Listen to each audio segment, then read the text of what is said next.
வணக்கம். ஆதன் செய்திகளுக்காக நான் உங்கள் பவித்ரா பால்ராஜ். இப்போது விரிவான செய்திகளை பார்க்கலாம்.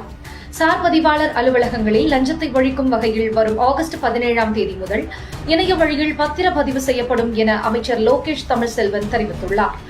டாஸ்மாக் ஊழியர்களுக்கு 25% ஊதிய உயர்வு வழங்க முதல்வர் உத்தரவிட்டுள்ளதாக அமைச்சர் விக்னேஷ் தெரிவித்துள்ளார்.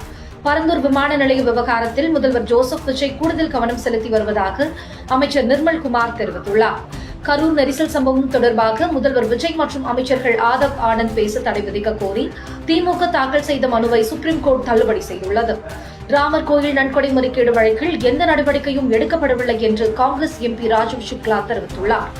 டாஸ்மாக் ஊழியர்களிடம் பேச்சுவார்த்தை நடத்தாமல் தன்னிச்சையாக ஊதிய உயர்வு அறிவிக்கப்பட்டுள்ளது ஏற்புடையதல்ல என்று டாஸ்மாக் ஊழியர்கள் மாநில சம்மேளனம் கண்டனம் தெரிவித்துள்ளது. மகன் ஜேசன் சஞ்சய் இயக்கி வரும் சிக்மா திரைப்படத்தின் ஆடியோ வெளியீட்டு விழாவில் தமிழக முதல்வர் ஜோசப் விஜய் பங்கேற்கவிருப்பதாக உறுதி செய்யப்படாத தகவல்கள் வெளியாகியுள்ளன. ரூபாய் 1000 கோடி முதலீட்டில் 1000 நபர்களுக்கு வேலைவாய்ப்பு அளிக்கும் வகையில் ஹிட்டாச்சி நிறுவனத்துடன் முதல்வர் ஜோசப் விஜய் தலைமையில் புரிந்துணர்வு ஒப்பந்தம் கையெழுத்தானது. 650 மருத்துவக் கல்வியிடங்கள் மாநில ஒதுக்கீட்டிலிருந்து விலக்கியிருப்பது அதிர்ச்சி அளிக்கிறது என்று அண்ணாமலை கவலை தெரிவித்துள்ளார்.